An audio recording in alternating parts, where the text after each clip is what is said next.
Le bouddhisme zen chinois, écrit par le professeur Du Qinggang, lu par Mathieu Chousseau.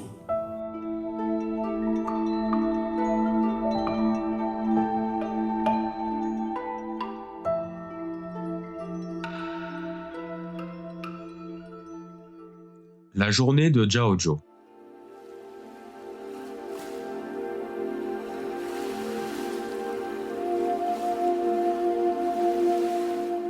À propos de la littérature classique chinoise, je faisais une triste constatation et je caressais un beau rêve. Le roman chinois débute par les légendes de la dynastie des Tang. On cherche notamment à bien raconter l'histoire. Cette préoccupation dominante ampute bon nombre de détails vivants et intéressants de la vie quotidienne, appauvrit lamentablement la littérature chinoise. Frustration très dure à vivre. Si à l'instar du rêve dans le pavillon rouge, les écrivains des Tang 618-907 pouvaient coucher par écrit ce qu'ils font concrètement durant une journée, quel beau tableau nous aurions pour nous et pour les lecteurs du monde entier. On dirait des merveilles. Au bout de longues recherches, j'ai enfin déniché un récit qui répondait à mon attente. C'est Le Chant d'un jour, rédigé par Jiaozhou, aux environs de 810. En 800 et quelques mots, l'auteur relate en détail et de façon vivante ce qu'il fait, ressent et pense durant 24 heures.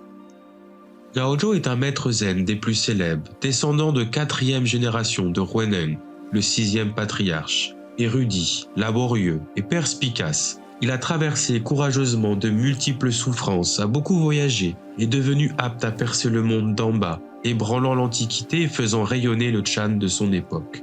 Ce vénérable moine a vécu 119 ans, 778-897, sous la dynastie des Tang, devenant ainsi le plus âgé de tous les maîtres zen ayant vécu sur notre planète.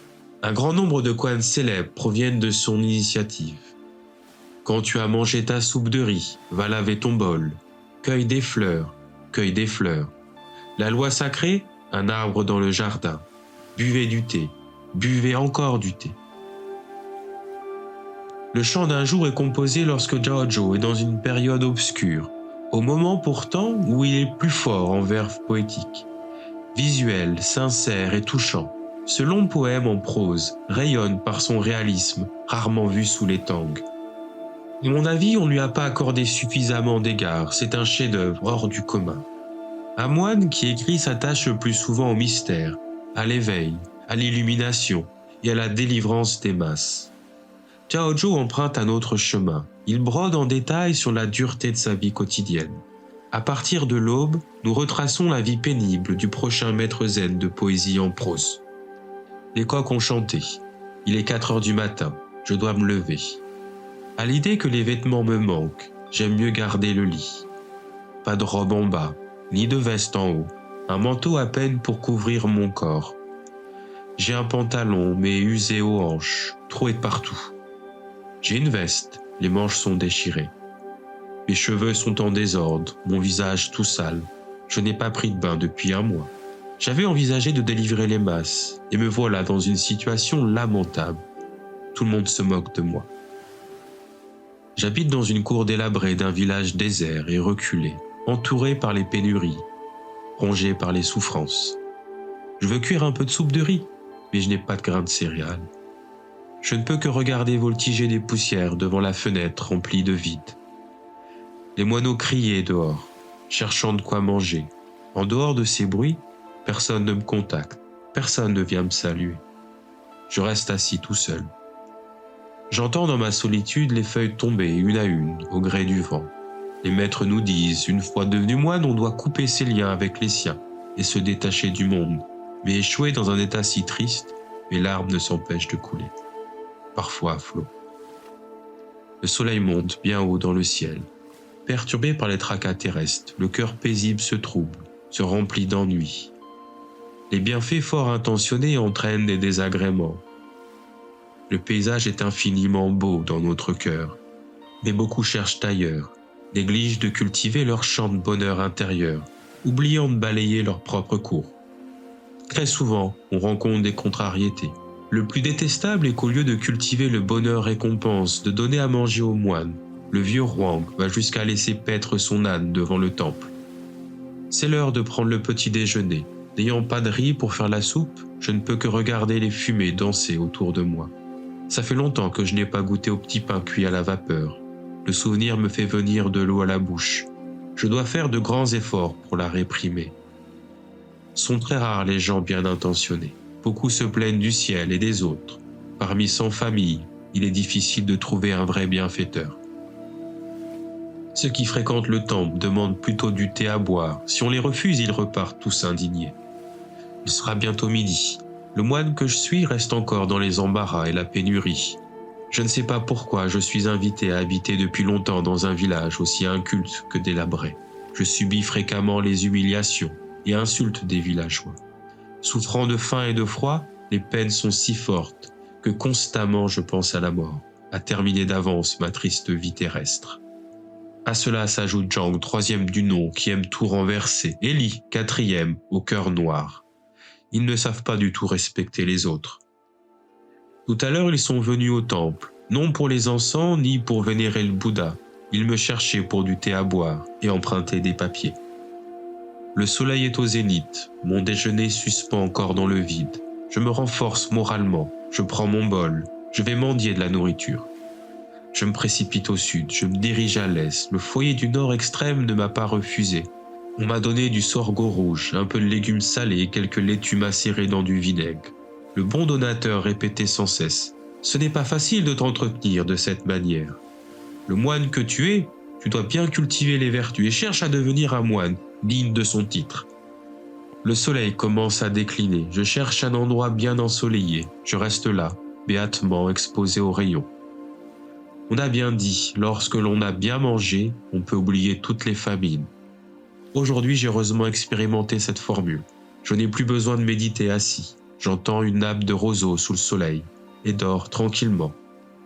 Personne ne vient discuter avec moi de la loi sacrée. Quelle aisance, quelle quiétude, bien-être au niveau suprême. Même au paradis où tout est pur, où les bons désirs sont assouvis, ce serait moins agréable que de m'étendre ici-bas, sous le doux soleil. Quel bonheur de vivre dans les petits détails aimables de la terre. Vers le soir sont venus quelques pèlerins qui vont encenser Bouddha. Ce sont 5 vieilles femmes. 3 ont mal au cou. Les 2 autres présentent un visage noir et ridé comme une noix. Je leur sers du bon thé. Elles n'ont pas bu à leur soif et se plaignent. Nous savons bien que votre thé est précieux, mais ne soyez pas si avares. Vous grimacez comme des diables et présentez des veines gonflées comme des vers sur votre visage tout rouge. Dans 1 an, lorsque nous aurons une bonne récolte de vers à soie et de blé, nous allons revenir ici encenser le Bouddha et vous donner quelques argents. En tout cas, ne soyez pas si avares.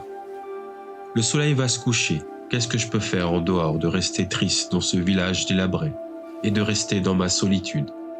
Les moines voyageurs sont nombreux chaque jour. Ils voyagent fort bellement, ne pratiquent guère la bonne vertu. La plupart du temps, ils bavardent sur d'autres sujets. Le spectre sacré à la main, ils ne sont ni croyants, ni pratiquants fidèles du Bouddha. Leur spectre est comme un bâton rustre. Ils s'en servent pour chasser les chiens qui aboient. Il fait sombre déjà. Je demeure tout seul dans ma chambre, toute vide, sans lumière ni bougie, dévoré par les obscurités.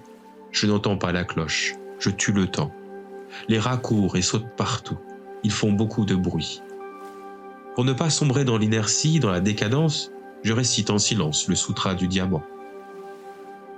La nuit tombe, beaucoup s'endorment, tout revient au calme. La lune paraît des plus pures, mais personne ne l'admire. J'ai rarement suffisamment dormi, j'ai souvent sommeil. Je n'ai pas de vêtements de plus pour me servir de couverture. Heureusement, il y a des herbes fines, séchées et molles. Ce type nommé Liu Wei et le dénommé Zhao sont hypocrites. À haute voix, ils prétendent qu'il faut accomplir des bienfaits pour en être bien récompensé, soit dans cette vie, soit dans la vie future de ses enfants. Ils savent bien qu'on mange de tout dans le temple et que je suis indulgent. Lorsque je leur parle de mes difficultés, ils font semblant de ne rien comprendre. Ils ne s'occupent jamais de moi.